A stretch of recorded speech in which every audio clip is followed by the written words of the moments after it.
Hello, everyone, and welcome back to the show. This is Reservations, and I'm Rain Whalen. And I'm Martha Stewart. Uh, Here's what's crazy. The other day, I say the other day, relative to this recording, yesterday, I was doing laundry and I was putting up, I was hanging up our clothes and stuff, and I'm hanging up my In-N-Out shirt, which I just wore for last week's episode, but also I wore for our Slacker, and it immediately made me think of the whole, and I'm Marie Callender, and I was like, yeah, that's, I was proud of that. Yeah, that was really good, especially considering that was our first in-person one in a while. Yeah. But Martha Stewart, bro. Yeah. I mean, let's be honest with ourselves here. Martha Stewart goes harder than Tekashi 6ix9ine. That's true. She didn't fucking snitch. She did her time. Yeah, like that's a man. Does anyone remember that from 3 years ago when Tekashi 6ix9ine snitched on everyone like a fucking piece of shit? I actually have a recommendation for the week. Yes. I watched over the weekend, first this movie, of course, but I watched Friendship with Tim Robinson. Oh, how was that? Fucking awesome. Dude, so weird. I love it so much because it's just Tim Robinson. It's like an hour and a half long. I think you should leave sketch. You should leave, yeah, and it's just perfect, Yeah, I was listening to the A24 podcast with Johnny Knoxville, the director of the movie, and Knoxville was just like, "Is that just who Tim is?" And he was like, "I mean, yeah, like Tim lives in this, like, the awkward things are funny." Yeah, he was like, and so we just kind of like ran with that, and it made me more even like I wanted to see Friendship even more, and I need to add it to my my physical A24 wish list. Yeah. Dude. And also it's got a guy, what's his name? Because he's also in the movie we're doing today. Because he was in Detroiters. Connor O'Malley. That's it. Yeah. Connor O'Malley. So on the so in the movie, it's maybe like not even a 4-minute scene, whatever. Like, it's super short. They did like a 12-minute or something improvised scene in the garage, and they added that to the disc on the Blu-ray, because they're just so funny together. And he's also in I Think You Should Leave, and he was on Detroiters, and they're friends. So the first time I ever saw him was, shout out to our Palm Springs episode, because he's one of the groomsmen in Palm Springs. Actually, I think he's the best man to Tyler Hoechlin. Whatever. I don't remember Connor O'Malley being in that movie, but he literally has like 3 lines in the whole fucking movie. Oh, okay. One of my favorites is when the earthquake happens, and he's like, "No, I should have never left the Great Lakes." And they're like trying to calm him down because he's like freaking out, and then he's like, "Oh, I'm cool." But yeah, he's got like 3 lines in the whole movie. But that was the first time I'd ever seen him. He's married to A.D. Bryant. From no shit. From Saturday Night Live. Yeah, that's crazy. And of course, I've seen the scene from Detroiters where like him and Tim are like, "You don't need your Slipknot mask." I will watch anything that Tim Robinson is in. Anything, dude. The fact that, like, look, I'm not gonna sit here and say that that like Lorne Michaels is a fucking idiot for letting him walk away or anything like that. But his season that he was on SNL, so funny. It's so funny. My favorite one is when Cecily Strong and Bobby are doing their characters that always think they're gonna get fired. Yep. And they're at Starbucks, and Tim Robinson makes Kevin Hart break. It's so fucking funny because he like appears out of nowhere because you think he's in the lineup, And then as soon as Kevin Hart was like, well, y'all aren't getting fired, it's Eric. And he like just appears out of nowhere. It's so fucking funny. It does make me wonder if had he stayed on SNL longer, but who knows, maybe he would have left now because all these other fucking people are leaving this season. Yeah, man, Tim Robinson, like, so if we're talking Tim Robinson SNL, obviously my favorite is the John Tesh and his brother sketch for the NBA theme song. It's so funny. So John Tesh, if you guys don't know, John Tesh wrote the theme song to the NBA theme song. The he also did Entertainment Tonight. He was also a singer-songwriter in like the 70s and 80s. There's a very specific outfit he wore in a concert that was like a weird string tie, a really like a purple vest and like no collar, and they both wear it. It is so funny. And Jason Sudeikis is John Tesh and Tim Robinson's his brother. And Tim Robinson has lyrics to this. It's so funny. So yeah, look that up when you have a chance. But yeah, so Friendship. It's on HBO. They added it, which is how I was able to see it. They added it on Friday. So hopefully in the future it's still there. Those of you listening in the future, welcome. Yeah, since we all know that HBO likes to pull shit off. They do, but they keep stuff for a while because it was like a year or so ago they added the Zone of Interest, and it's still there. So so I think and I think that's and I think that's like a deal that A24 cut with Warner Brothers, that their films would stay on the platform. Which, good transition. What are we talking about today, Jeremy? So let me make sure I get their name correctly because I don't like getting people's names wrong. So today we are discussing Jane Schoenbrun's coming of age horror surrealist film. I saw the TV Glow. So like I mentioned in our tease last week, I really wanted to see this as soon as it was announced, just because most A24 films that are announced, because I honestly haven't seen yet a bad A24 movie, I was like, well, I'm gonna see it. It's A24. Got to see it. Sure. And I remember telling you about it, and you were like, no, like, don't waste your time. And I was just like, oh, okay. Yeah. And then that's why it's so shocking that you picked it, because of course, as you said last week, now having seen it for a second time, well, now a third time, that you really love it. I'm like, okay, like that's good to hear, because I still did really want to see this movie. And I'm gonna go ahead and get this out now. Fucking loved it. I absolutely loved it. I thought it was so good, and so, like you mentioned in your part of the tease, so atmospheric, and the subtext and the allegory. It just so fucking good, man. God. I'm so glad I'm getting my physical copy soon. I told Ashley that the soundtrack is also a banger. I was like, so don't be surprised if I want to get the soundtrack, because soundtrack is good. I fucking need the soundtrack. Yeah. So I do want to ask you, buddy. Yeah. What was it about that first watch that you were just like, no?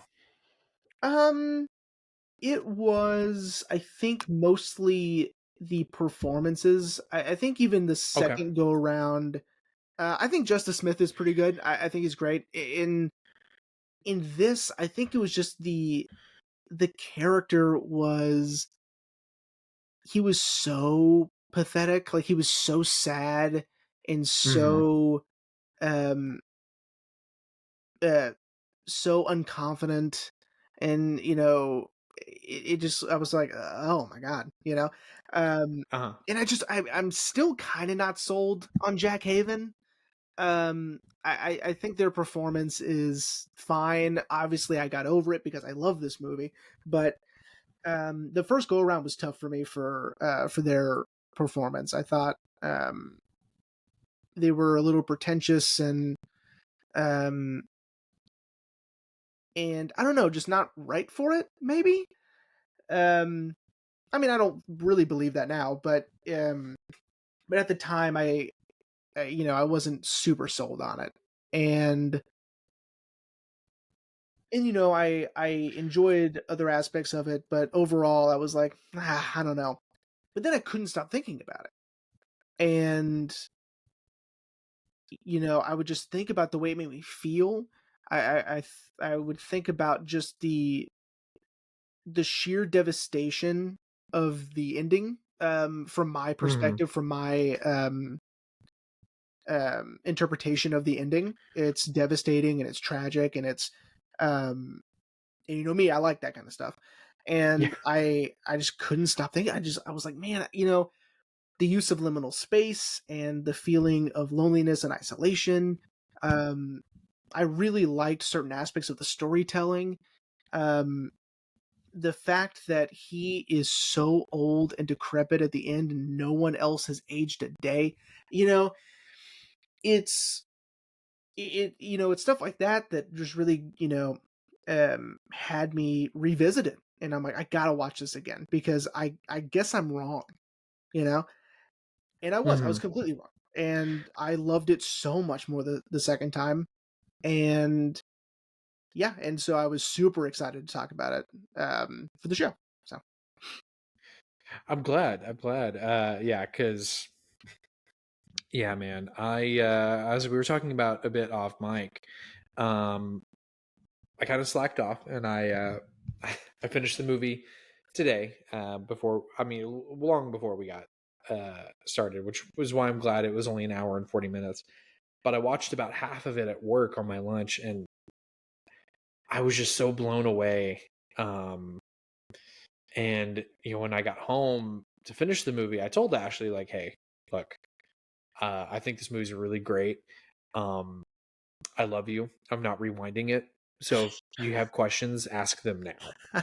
And she was like, "No, no, no. Like, I'm I'm gonna doom scroll on my phone. You watch your movie." I'm like, "Okay, cool." And she really did. Um, and then probably once the for the movie best was because over, I mean, imagine if she was like, okay, what's happened so far? You're like, oh shit, you know. well, I had it paused, and we were about to start having dinner, and I'm like, "Do you want me to tell you what's going on? Because I'm going to tell you now, and then we're moving on." And she's like, "No, no, no, just don't worry about it." But afterwards, I think I may have sold her on it because afterwards I was telling her about it and like the layers in the subtext and just why it's so good. And she was, and I could tell it piqued her interest because slowly but surely I'm getting Ashley to like surrealism. I'm almost there to get her to start watching Twin Peaks.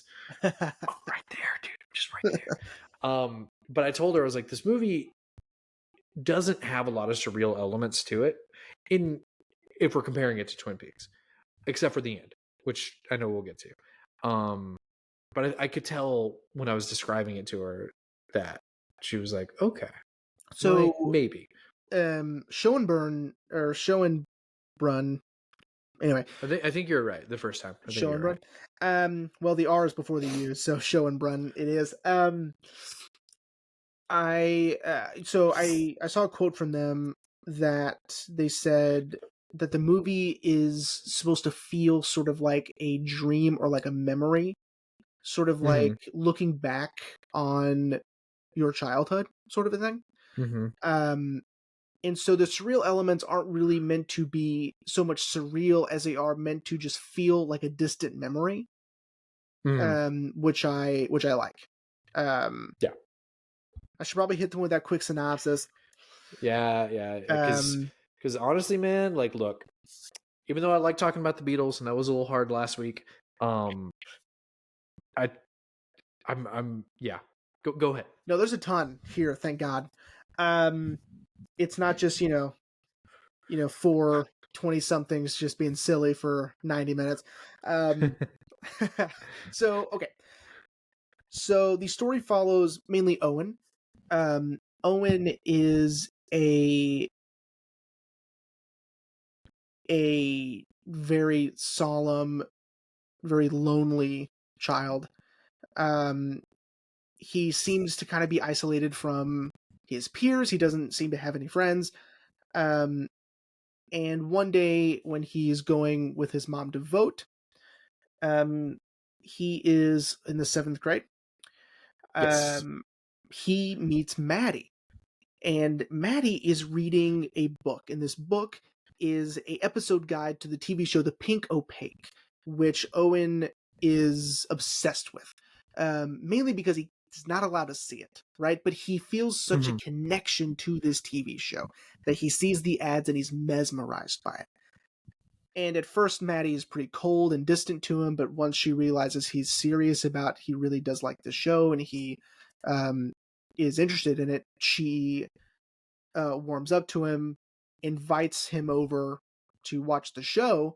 Say you're going to your friend's house and come to my house and we'll watch the show.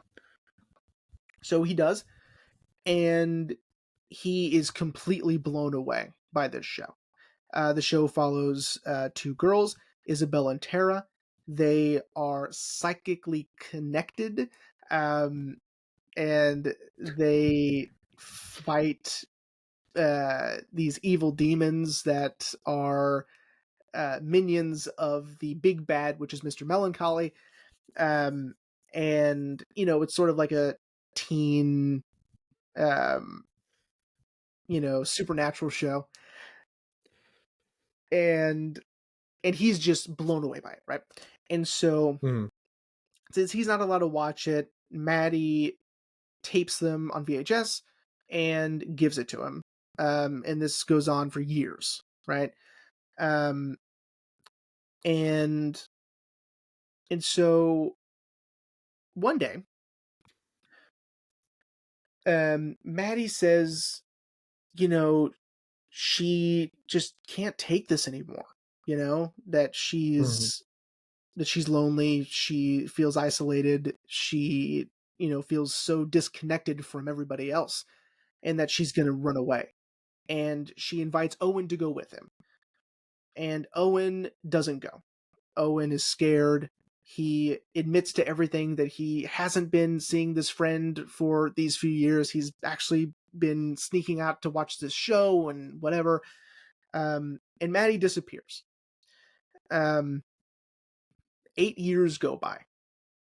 Um, and Owen has lost his mother. Owen has now lost his friend Maddie. Owen is still struggling with his loneliness and his depression and his isolation. He works at a movie theater, um, and he feels disconnected from his coworkers and everyone else around him. But Maddie returns, and Maddie says that the pink opaque is real. Okay, and she describes in this very long monologue where she went and where she ended up, and how the last episode of the Pink Opaque, where Tara is buried alive, um and their hearts are stolen, and Isabel goes to try to save her, but she's caught by Mr. Melancholy, and her heart is stolen, and she's given this poison to drink, that she won't remember anything about her life, and she'll end up as someone else, until someone saves them both. And she says that's real. Maddie says she is Tara, and Owen, you are Isabel. I went to the other side. I went to the Pink Opaque. It's real. You have to come with me, and we can get our lives back. We are not who we are. We are someone different. We're someone special. We are unique. We are different. And we have to go back to our real selves. And Owen is scared and doesn't go with her. Owen never sees Maddie again. Owen ends up, after his father passes away, ends up living in his childhood home. Says he has a family of his own, though we never see them. Mm-hmm. And Owen lives the next 20 years just on autopilot. He is just living the way that he feels like he has to because of society or because of cultural norms or because that's what he feels like he has to do to fit in. And he now works at an arcade with his same manager from the movie theater, and he is old and he is tired and he is no closer to happiness or fulfillment than he ever has been before. Until one day he snaps and begs and pleads for someone to help him. And he goes to the bathroom. He cuts open his chest with a box cutter, pulls apart his chest, and you see the TV static, and you see and hear television, the pink opaque, presumably. And he is finally able to have this sigh of relief as he is allowing his true self to be free and to be recognized. But he shuts it all back down. He goes outside of the bathroom and he apologizes to everyone for his outburst beforehand. And that's I Saw the TV Glow. Yeah, man.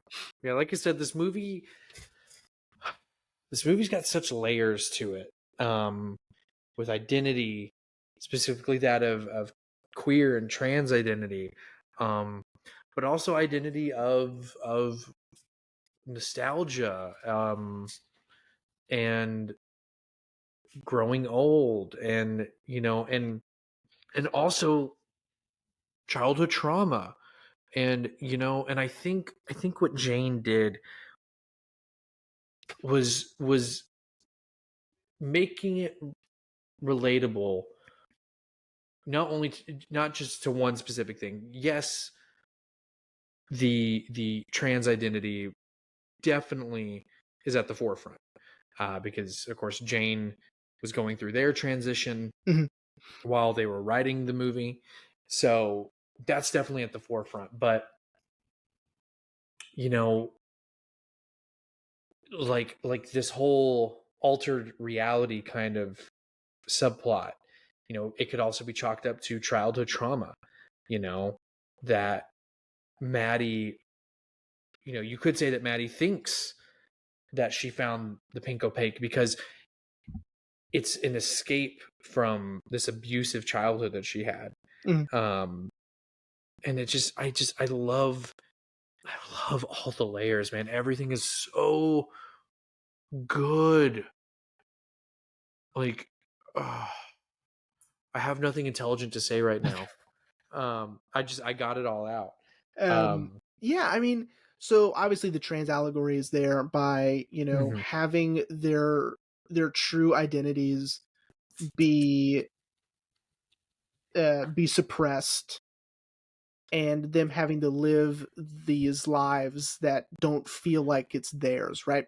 And For sure that of Owen. right, and of Maddie. I think that for both of them, I think that they're both struggling with the same thing now. Um, Now there's a difference between how we can talk about this because there's the movie logic and then there's the allegory. So the allegory, of course, is Mhm. the trans experience, which Mhm. I have never felt closer, or I feel like and I'm sure this is one of the motives of the film is to sort of understand, right? Mhm. I feel a greater understanding, right? I think that the ending is so tragic and so horrifying, which is where the horror really comes from.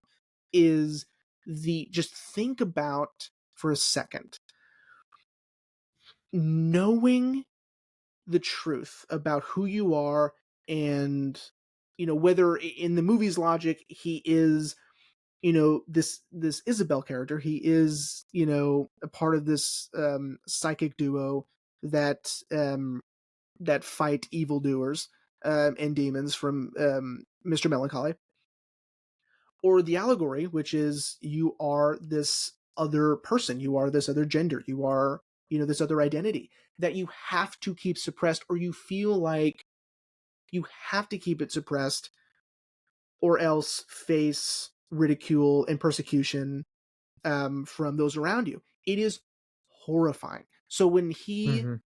when he comes out of the bathroom and he has bottled it all back up and he starts apologizing. First off, I felt the apologizing. I do that all the time. I apologize for everything. So like I Yeah. really felt that. Um but just the thought of having to not be true to yourself or not let your true self be free and to be recognized is horrifying, Mm-hmm. especially as your entire life has already gone by. Yeah. And this is a little jump ahead. I mean, we're already talking about the ending, but um the original ending had Owen continue to walk down that hall or down that whatever walkway and embrace a figure of light and static, Uh-huh. um, sort of implying that he is accepting his true self and he is finally allowing that part of himself to be free, right? But Jane decided, no, we're gonna cut it right there. Um, and I like that because I think that's what makes this a horror movie. Mm-hmm. Those last few moments with him at the arcade, I mean, are just Yeah. devastating. Oh yeah. Yeah. It's, you know,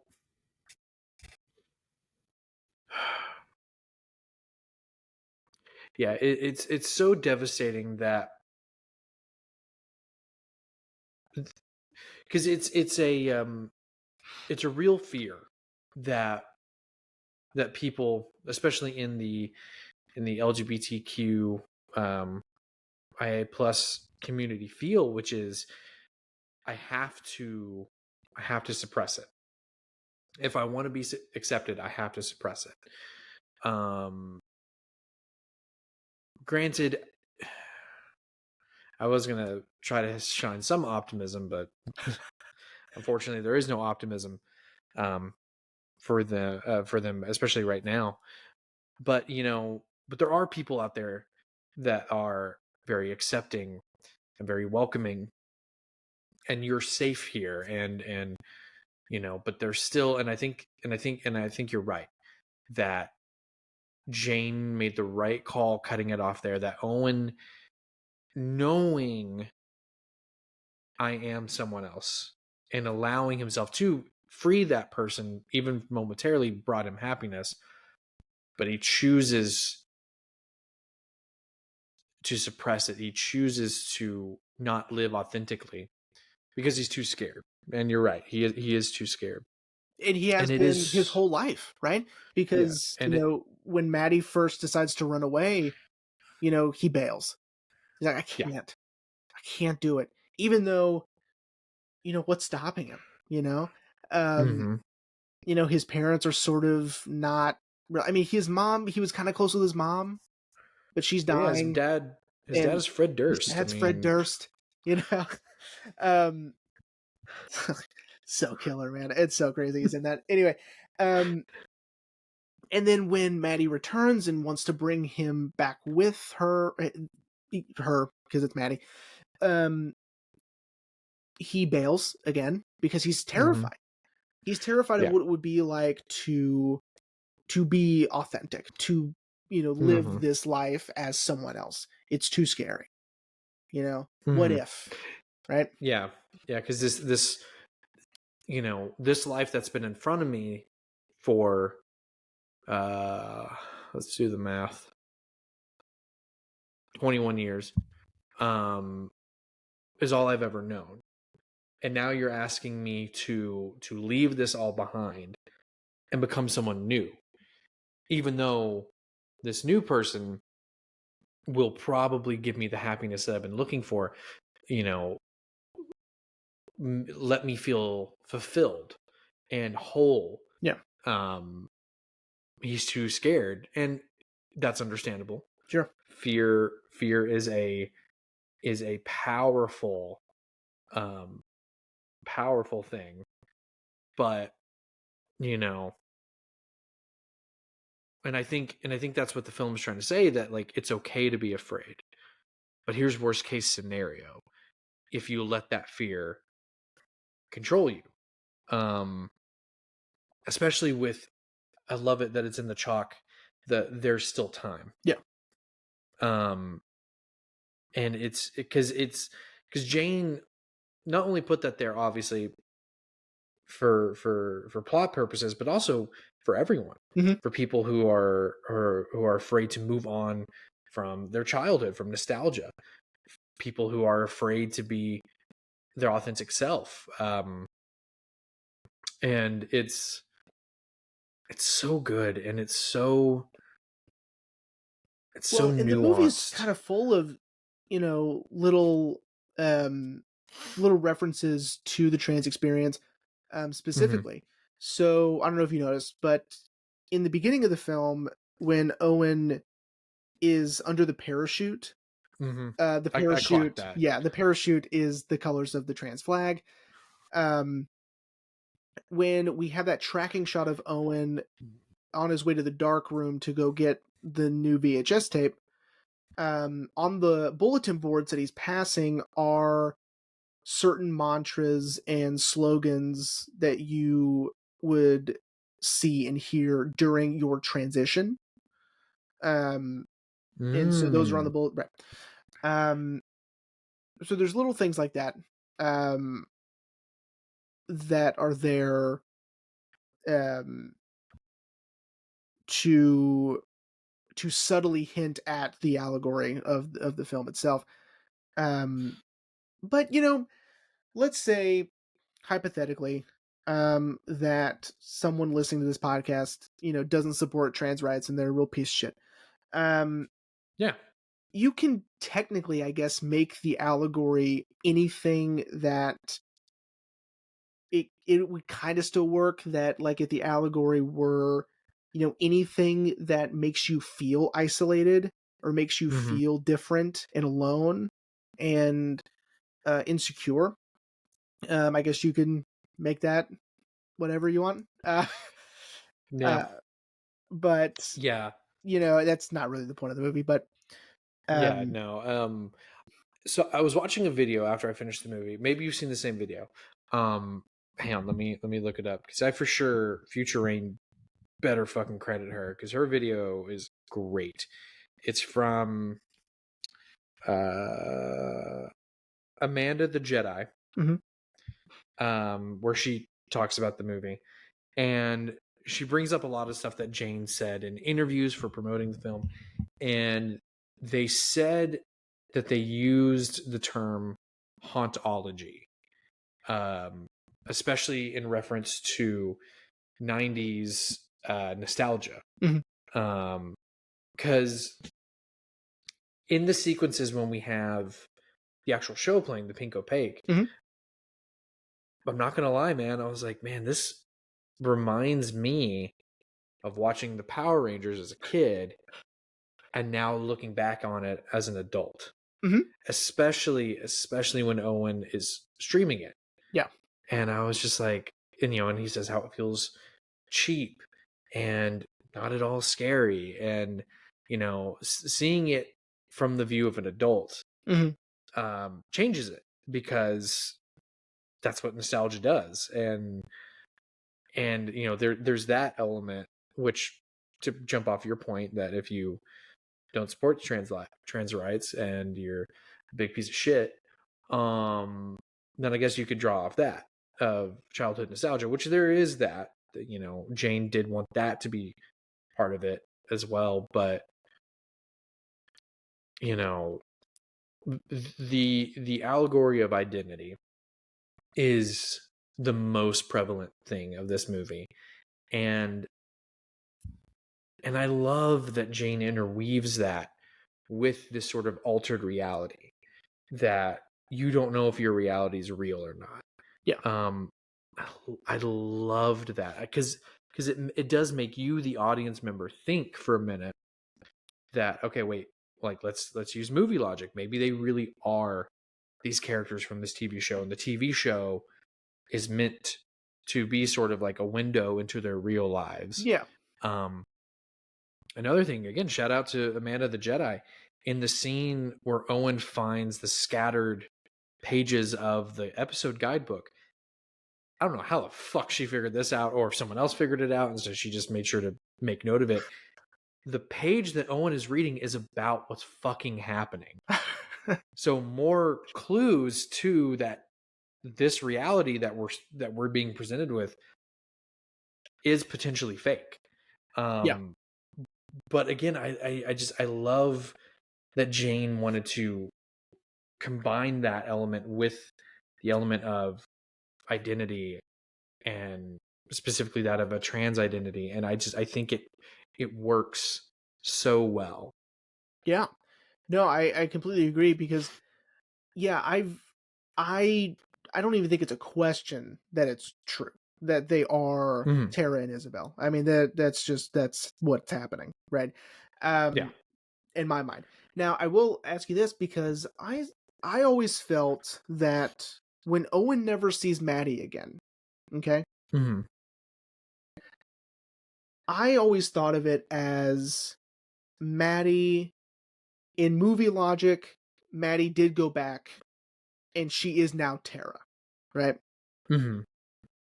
In an allegory sense, she has transitioned.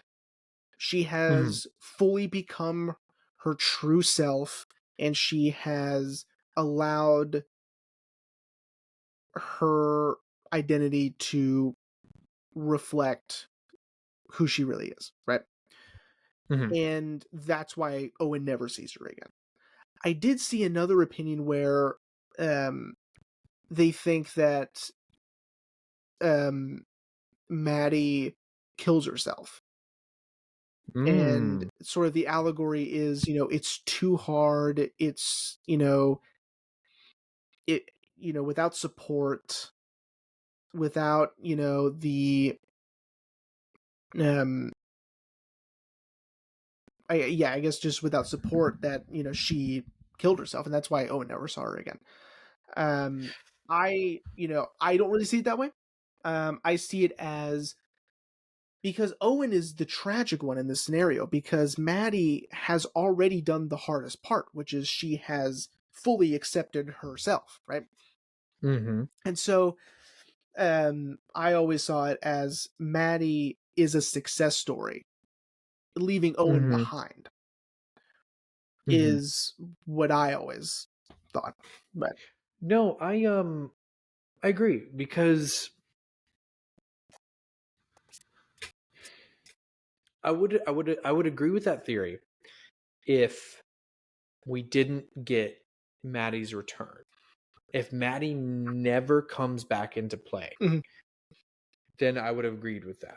Yeah. That she killed herself. Yeah. But I think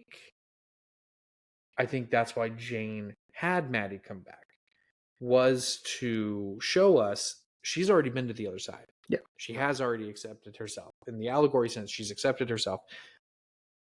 And she wants to bring Owen with her. Not, of course, obviously in movie logic, to get back to their real lives. But in allegory sense, in a way, like, I see you, even though you don't see you, and I want you to come with me on this journey. Yeah. Owen bails, and so Maddie decides to live her truth and become Tara. So I would agree with that. Maddie is a success story. Maddie has fully accepted herself, transitioned, movie logic, gone back to the pink opaque, and is now living there. Because Owen is meant to be the titular horror story of this, of rejecting himself and denying himself this truth, to where it is represented as sort of a slow but also fast death. Yeah. That his asthma has gotten worse. which again, movie logic answers the question that he is really buried alive. He is really Isabel. Yeah. And she is buried alive and she is slowly dying. But also Jane presenting that this denial for so long is changing him. Because he's not letting his true authentic self, which I feel like we have been repeating, but I mean it's the case that he's not being true to himself, Right. and so it manifests as slowly dying, Yeah. Or rapidly, aging, yeah. because again, I really like the choice of Owen, seeming so old, and Connor O'Malley looks the same, Looks like Connor O'Malley. Yeah. And I thought that was such a cool choice. And and Maddie even mentioned it during her monologue at the in the portable planetarium. That it just seemed like her life was going by so fast and skipping chapters, and not not being able to catch up. Mm-hmm. And that's how Owen is. She even mentions, like, do you ever feel like you're just narrating your own life? And of course he Yeah, literally is. which we haven't talked about like some of the aspects of the story, which is a good segue. I love the fourth wall breaking. Like, I love that it wasn't just a voiceover narration. That I love that he's looking directly at us, the audience, narrating this. God, it's so good, man. It's so good. I say something intelligent and then I just default to it's so good. But yeah, and yeah, continue with what you're saying. I kind of interrupted you. No, it's fine. No, I mean, I agree. The fourth wall breaking, the narration, the choices that I find myself thinking about more often than not is the use of liminal space. Mm-hmm. So I think most notably the grocery store. He is the only person in that grocery store. Like, that's crazy. And it's so Yeah. dark in there too. Um, just him just being so alone, and how, it doesn't necessarily make sense in a real world, point of view, but in terms of just the way it makes you feel, like, it's just perfect. Um, of course, the rapidly aging, I love that. The music, which I think you mentioned in the beginning, the music is so good. Oh yeah. The only artist I had heard of before, besides when I found out Phoebe Bridgers was in Claw Machine, was Florist. That I love Florist. I think she's great. Um, Emily Alone, amazing album. But it fits so well. And a lot of it was stuff I had never heard before, but it all flowed very, very well with the story and with the tone. Are you ready for me to blow your mind? Sure. You may have known this. I don't know. I don't know. Apparently Jane reached out to all these artists directly and asked them to record. I don't know if it was new songs or just record songs that would easily be played in like the venue of Buffy or the Roadhouse in Twin Peaks. Very cool. I did not know that. Yeah, I was like, that's probably why I love it so much. Well, it fits so well. I mean, when I tried to find what album that Florist song was on, I realized it was just for this movie. So I was like, so I do think then that Jane tasked them with yeah, writing original songs for the album, for the movie. yeah. Oh, fuck, it's so good, man. I know, it's so amazing. The cinematography, the color timing is incredible with all of the pinks and purples. It's mesmerizing to look at. Some of the visual stuff, like Mr. Melancholy in the moon, right? Mm-hmm. That is so cool to me. Yeah. And, obviously it's a nod to both A Trip to the Moon, Georges Méliès, and also because they do a cover of it in the movie Tonight Tonight by the Smashing Pumpkins, which their music video is a nod to A Trip to the Moon also. Yeah. Which I thought was cool. Can I say though, so I loved all the sequences where we get to see the show. The season finale where we meet Mr. Melancholy for the first time. I kept having to remind myself this is supposed to be a kid's show because it was horrifying. But I was like this is supposed to be a kid's show, like, but yeah, I even love the design of that like it was almost like his face was like waning and waxing. Yeah, that was really cool. So here's something that's really interesting. So Okay. The actress that plays Maddie's friend Amanda in the very beginning, when Owen goes to her house for the first time, I think her name's Amanda. It doesn't matter. I think so. So when Owen asks Maddie again, when he sees her again on the bleachers, do you still watch the Pinko Pig with Maddie? And she said, I think, no, I think Maddie is just here to, make my life miserable or something around those lines. That actress plays Mr. Melancholy. That actress plays Marco or Polo. And she's also the ice cream man. Really? So implying again that, yes, this is an alternate reality, that Mr. Melancholy is, of course, making your life miserable.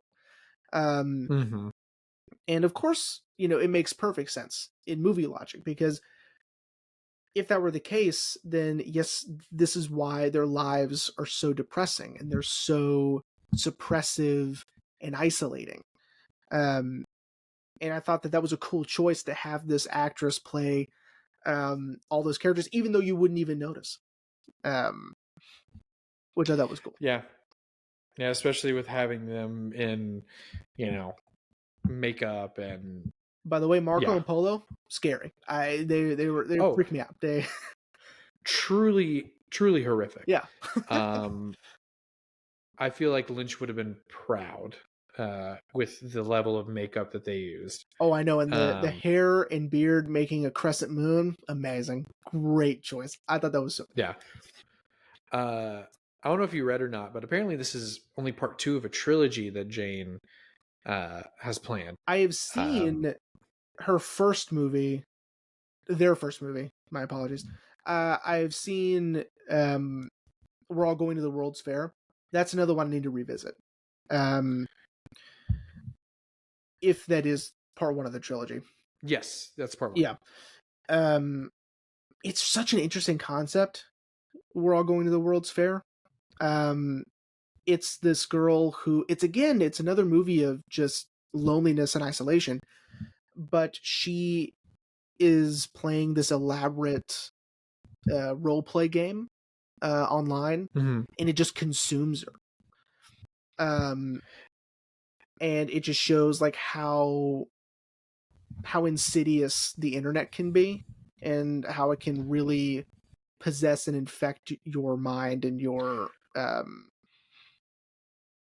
behavior. It's really interesting, but I wasn't in the right space for it when I watched it, so I need to watch it again. That's another one I need to revisit. Yeah. Jane said this is what they refer to as their Screens trilogy. Oh. So I'm curious to see what then part 3 is going to be. Yeah, that is interesting. I hope they do more stuff, because I think I read somewhere that they're currently writing their next movie. I don't know if it is the third movie in the trilogy, but I do know that they're working on their next movie. And so, like, now that, I'm looking at the IMDb page right now, and it has a 5.8 out of 10. And I think the reason for that is the marketing, if I'm being honest. It's marketed as a horror movie. And where, yes, as I explained in my synopsis, that the horror comes from the suppression and, you know, the denial of your authentic self after Mhm. years of living as a facade. That is a very specific niche type of horror, right? Like that's something that you Yeah. have to think about and process. So if you're going into this thinking it's just a straight up horror movie, of course you're going to be disappointed.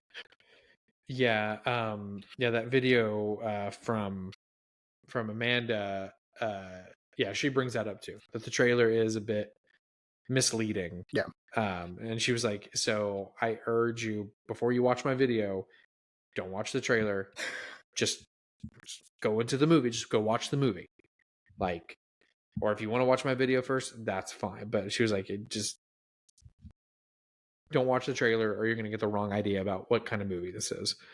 And I would agree because I remember when I told Ashley that we were doing this, I showed her the trailer, and I was like, "This feels off." It's not the Because movie I saw. Jeremy, Yeah. yeah, I was like, because Jeremy, I don't think would have been this excited to talk about it if this is the movie. Because that's also where Ashley was like, "Oh, so it's very surreal," and now having seen it, yes, it is, It but kind of.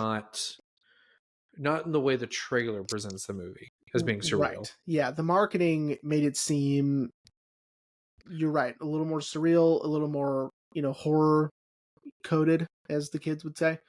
Um, but it It's is, giving, yeah. But when you see the movie, you're like, what the hell is this? You know, if that's what you're yeah. going in for, yeah, no wonder. You know, um, Hmm. I wish people would go into this again like I did, because if I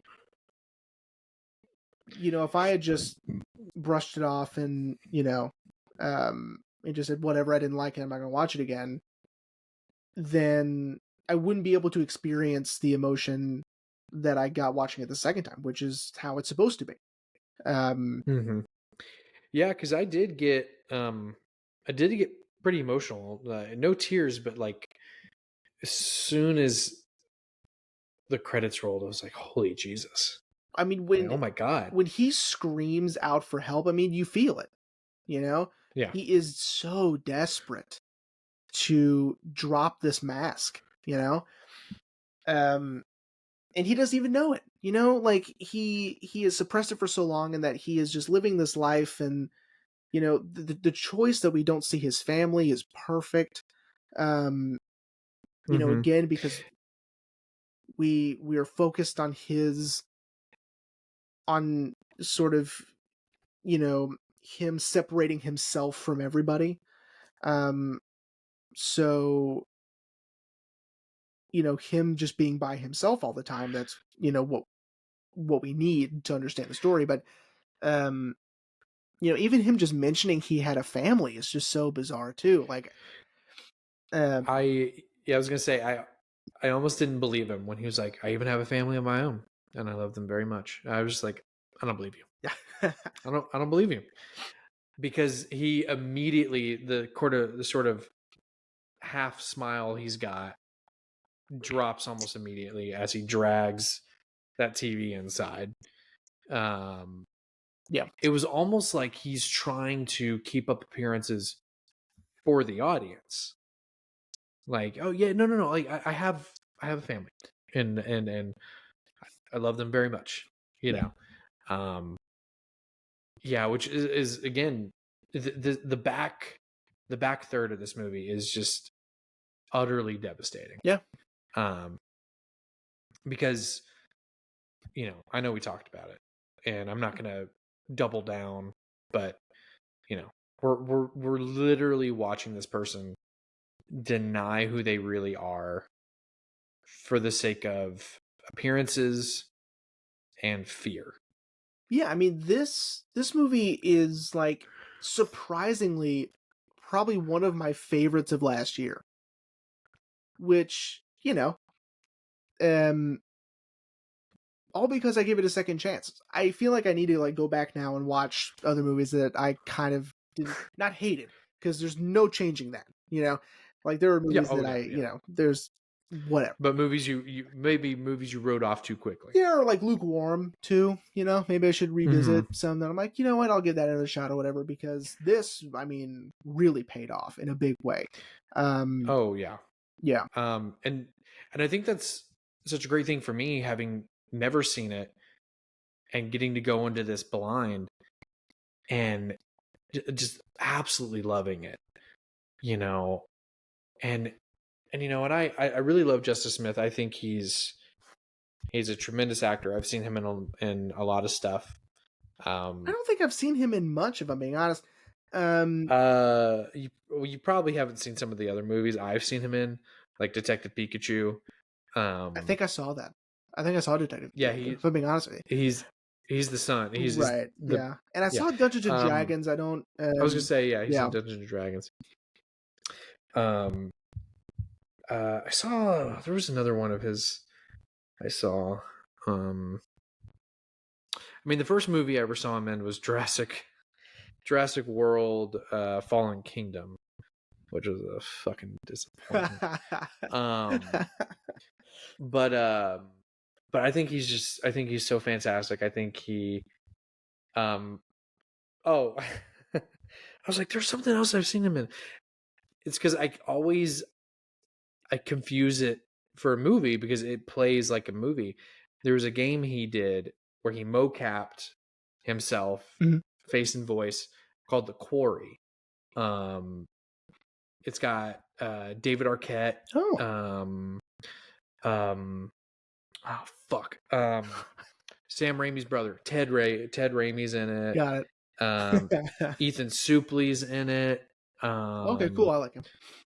And it's this really cool game, where again it feels like a movie because it's a play on a modern 80s slasher movie of teens at a camp, with a modern twist to it. And of course it's a game, but your decisions affect the outcome. Yeah. And Justice Smith's character, it's so funny. He's sort of like the opposite of Owen.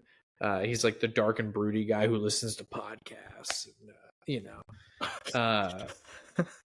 but yeah, no, I think he's great. And I think he was a great choice for this story. I would, however, if the opportunity ever arises, to meet Jane, I would like to ask them why Fred Durst. Well, here's because I'm not going to lie. So here's what's cool about the casting of Fred Durst. Okay.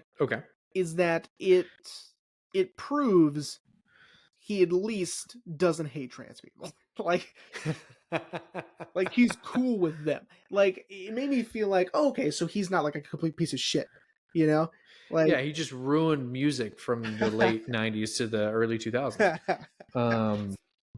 Yeah, man. But I thought it was cool that he. Of course, I didn't realize it the first time, but yeah, and I was gonna say, and Jane does such a great job with his blocking that you can't really tell that it's him. Well, he does have his even his backwards red hat, Yeah, even when he's looking directly at Owen after the 8 years later time jump. When Owen's like, sorry for being late, there was a power line down. He's, the shot, we can see him looking directly at Owen. Yeah. And we get a full view of his face. And I still was like, man, what's up with this guy? Finally, I had to look it up. I was like, where the fuck is Fred Durst? Because I was looking for him. And I was like, oh my God, he was Frank. And he only has like 2 lines. Yeah. The whole, like, when I'm assuming Owen first asked to spend the night, like, you hear Frank go, like, well, he's a good kid. And then later on, when he asks to stay up and watch The Pink Opaque, isn't that a girl's show? And that's all he says. Right. The only real piece of, like, interesting storytelling he's a part of is pulling Owen out of the TV. Yes. Which I took to mean like Owen is attempting to free himself of, this facade persona, Mm-hmm. and his dad stopping him from doing so, right? His dad Yeah. forcing him back into suppressing his true identity. Mm-hmm. I think is how we're supposed to take that. But I would agree. could be wrong. Because he doesn't say anything to him, like, while I'm assuming he's putting what were meant to be movie logic, the fire out of his hair, by having his head in the faucet. He's not saying anything, but it is sort of like don't worry, it'll be okay. No one needs to know about this. Yeah. Kind of mentality. Yeah. Yeah. Well, that being said, buddy, are you ready to wrap up? I am. Happy you liked it, man. I love this movie. Yeah, Yeah. I really loved it. Like I said, I could not. The first half of it, couldn't shut up about it. Like, I even told our regional manager was in. I was like, Lori, I almost didn't come back from lunch. It's like because I wanted to keep watching, and she just kind of laughed, and I was like, no, I'm being serious. If I was irresponsible, I would have taken a 2-hour lunch. No, that's not true. I would have still stopped, but it was just I didn't want to. Yeah, it was so good. I didn't want to stop. I wanted to keep watching. And when I was telling all my coworkers about it, they're like, "Oh, that's really cool. That's really interesting." Now, having finished the movie, now I'm really not going to shut up about it. Yeah. But yeah, man. Yeah, I loved it. Can't wait for my physical copy. As relative to this tomorrow. Yeah. Yeah, man. So, what's next week? Cool. Next week, I think we're gonna have a little fun. We'll see. At least I would hope so. Again, everyone, if you haven't been paying attention, my picks have been exclusively what I have in my Criterion collection, specifically the movies I haven't seen, because I do a lot of blind buys, or if it was a movie I was interested in and it got released, gonna snag it. So next week we are talking about a movie that I kind of gave you a bit of a hint as to what it is, because I said I haven't finished it. Mm-hmm. I started it when it came out on streaming, but I just I didn't get a chance to complete the movie. It was a movie that when it was first announced that it was being made, I was on board immediately. One, for the director, and two, because of the subject matter and the story that was being told. I was sold immediately. Cool. And then when the cast list came out, I was like, dude, you've already made the sale. I'm gonna watch this movie. Which also begs the question as to then, why didn't I finish it? I don't know. But you have finished this movie. Okay. I know you have, because we've talked about it. And you've told me repeatedly, finish the fucking movie. I'm like, yeah, no, I will. I'll finish it. And I just haven't. So that was a good time as any. So next week we are talking about the stop motion animated film from Guillermo del Toro. Cool. Pinocchio. All right. I like I said, I would say I saw about a third of the movie. And I was loving it. I don't know why I stopped. And I don't know why I have not picked it back up. And then when Criterion announced that they were releasing it, and the digibook had his nose growing, I was like, dude, it's cool. I'm sold. I'm sold. Give it to me now. Got it, I think, for Christmas No, for my birthday. Because again, I love that there's this handy dandy feature that the Criterion website has where you can see when you added it to your collection. Oh. So I got it. I added it the day after my birthday, so which means I probably got it for my birthday. And I haven't finished it. And you know what? Now's as good time as any to finally finish it. I know you have told me repeatedly, dude, you gotta finish it. It's really good. You know. Yeah, and I believe if I read that correctly, hang on, everyone, shut your fucking mouths. That one of the screenwriters for the movie, hang on, everyone, shut up, shut your mouth. Yes, one of the co-writers of the screenplay was Patrick McHale, the creator of Over the Garden Wall. Oh, look at that. Which is pretty crazy. That he had a hand in crafting the story for this movie. But yeah, it's also been a while since we've done a stop motion film. Yeah. Was our bonus episode Coraline? Was that the last one we did? I think so. Yeah. You know, I do love stop motion. I just wrapping your head around the amount of work it takes is crazy. And yeah, I'm excited. Pinocchio's great. Guillermo del Toro's Pinocchio is great, I should say. Yeah, no, we're not doing the Robert Zemeckis one. I got 5 minutes into that movie and fucking turned that shit off. I'm sorry. I love Disney. I mean, this whole episode I've been wearing one of my Disney shirts with my boy Figment on it. Jesus. But that fucking remake, dude. Oh my god. Like, I love Tom Hanks and I love Zemeckis. But like, Tom can't do a convincing Italian accent. And it was so... I'm sorry, hang on everyone. In the episode just after this, it was so self-indulgent in those 5 minutes. Like Geppetto with all his fucking cuckoo clocks on the wall. There was a fucking Woody one. There was I think there was a fucking Forrest Gump one. I'm 90% certain there was a Back to the Future one. Oh my god. And I was like, Zemeckis, shut the fuck up. Are you kidding me right now? You mean reel it in, bud. It was so reprehensible. Oh my! And then it ends on a fucking, because I had to look it up because I wasn't gonna watch it. And then his version of the movie ends like ambiguously. That like, what the fuck are we even talking about right now?